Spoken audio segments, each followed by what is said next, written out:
Saudara-saudari, marilah kita mendengarkan renungan dengan judul Persembahan yang Hidup, yang berdasarkan pada Injil Lukas bab 21 ayat 3. Lalu Yesus berkata, "Aku berkata kepadamu, sesungguhnya janda miskin ini memberi lebih banyak daripada semua orang itu." Dalam nama Bapa dan Putra dan Roh Kudus. Amin. Saudara-saudari terkasih dalam nama Tuhan Yesus Kristus. Hari ini, Gereja Kudus menampilkan sesuatu yang dialami oleh Tuhan Yesus semasa hidupnya di dunia ini. Pada waktu itu, beliau berada di rumah Tuhan, dan Yesus melihat kebiasaan orang-orang yang datang ke situ dan memberikan persembahan dan memasukkannya ke dalam peti persembahan. Ada orang-orang kaya dan hadir juga seorang janda yang miskin. Janda miskin itu memberikan sedikit karena memang dia miskin. Orang-orang kaya memberikan banyak karena mereka memang berpunya. Lalu Yesus berkata, "Aku berkata kepadamu, sesungguhnya janda miskin ini memberi lebih banyak daripada semua orang itu, sebab mereka semua memberi persembahannya dari kelimpahannya. Tetapi janda ini memberi dari kekurangannya, bahkan ia memberi seluruh nafkahnya."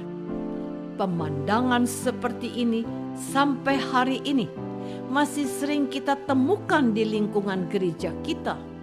Bahkan dalam masa pandemi, persembahan diberikan melalui online, transfer via rekening bank atau cara lain, karena perayaan dilakukan secara online.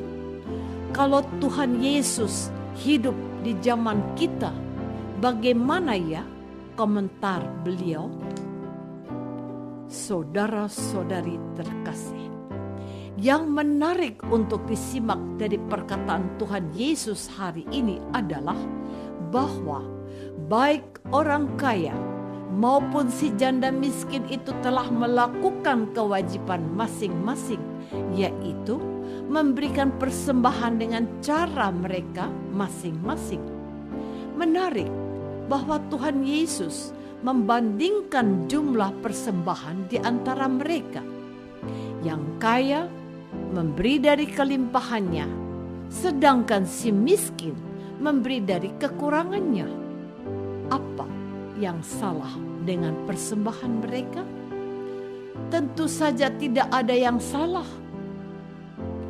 Tuhan Yesus juga tidak sedang menghakimi atau menyalahkan orang-orang kaya itu dan membenarkan si janda miskin. Yang menarik untuk disimak adalah catatan Tuhan Yesus tentang persembahan si janda miskin. Ia tidak hanya memberi dari kekurangannya, bahkan ia memberi seluruh nafkahnya yang jumlahnya sepeser. Jumlah kecil uang yang cukup untuk makannya hari itu. Apa yang mau disampaikan oleh Tuhan Yesus kepada kita? Persembahan si janda miskin ini bukan saja suatu pemberian, melainkan juga sebuah penyerahan dalam kepasrahan bahwa Tuhan akan tetap memeliharanya meskipun semuanya sudah ia peruntukkan bagi pelayanan rumah Tuhan. Ia termasuk di antara orang-orang yang mengandalkan hidupnya kepada Tuhan, pemberi kehidupan. Hidupnya lah yang ia persembahkan, bukan uangnya. Saudara-saudari terkasih, Santo Paulus pernah menulis dalam suratnya agar kita menjadi tubuh kita sebagai persembahan yang hidup. Kita datang ke rumah Tuhan untuk menyerahkan masa depan kita ke dalam tangan Tuhan dengan segala keterbatasan yang ada dalam diri kita. Sebab di hadapan Tuhan tidaklah ada yang dapat kita banggakan. Bukan uang, bukan harta, melainkan keberadaan kita yang tidak sempurna dan serba penuh dengan kedosaan. Mengapa demikian? Sebab kita datang kepada Tuhan untuk menantikan segala anugerah dan berkat-Nya, bukan memamerkan kebisaan ataupun kekayaan kita. Bukankah semua yang kita miliki ini berasal dari Tuhan, Sang Pemberi, dan yang memberkati segala jerih payah dan setiap usaha kita? Mungkin ada orang yang bertanya, seberapa banyak yang akan aku persembahkan kalau aku mengikuti perayaan Ekaristi minggu ini? Menarik memperhatikan kesaksian seorang ibu yang berkata kepadaku suatu hari, kita memang tidak memiliki banyak, tetapi Tuhan selalu melimpah rahmat-Nya atas kehidupan kita. Janganlah kita khawatir akan hari esok. Bukankah Dia yang berkata, kesusahan hari ini cukup untuk hari ini, besok punya masalahnya sendiri. Jadi, kita harus memberikan persembahan kepada Tuhan dengan ketulusan hati, bukan dengan kalkulasi besok kita makan apa. Mengertikah kita akan maksud ibu ini? Kalau kita mau memberi, berilah dengan sukacita.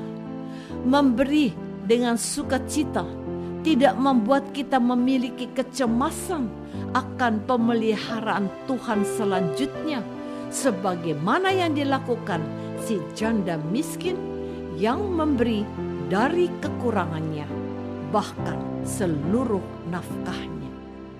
Hanya orang yang memiliki iman dan mengandalkan karya agung Allah yang dapat melakukan hal seperti itu. Saudara-saudari terkasih, mungkin saudaraku masih ingat tentang kisah yang pernah aku katakan beberapa waktu yang lalu di media siaran ini. Ada sebuah keluarga dan 3 orang anak datang mengikuti perayaan Ekaristi di gereja.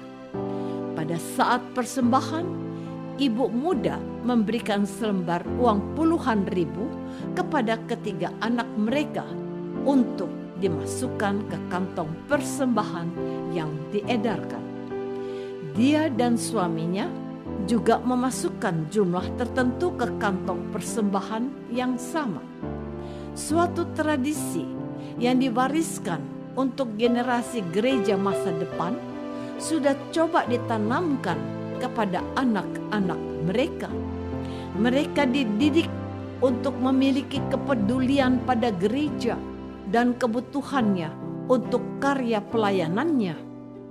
Apa yang saya lihat itu sungguh menarik perhatianku.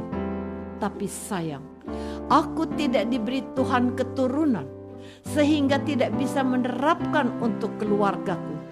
Tapi setidaknya aku mendapat pelajaran bahwa memberikan yang terbaik kepada Tuhan dan gerejanya merupakan tugas dan tanggung jawab semua anggota gereja. Marilah kita tetap mengandalkan Tuhan dan tetap mempersembahkan apa yang sudah kita terima dari Tuhan sendiri. Kalau kita memberi, berilah dengan sukacita. Apakah aku sudah mempersembahkan hidupku karena mengandalkan Tuhan? Marilah kita berdoa. Bapa yang Maha Baik, kami bersyukur kepadamu karena teladan si janda miskin. Ajarilah kami untuk selalu mengandalkan kemurahan hati-Mu yang memperhatikan semua kebutuhan kami. Demi Kristus, Tuhan dan pengantara kami. Amin. Semoga kita semua selalu dinaungi dan dibimbing oleh berkat Allah yang Maha Kuasa, Bapa dan Putra dan Roh Kudus. Amin.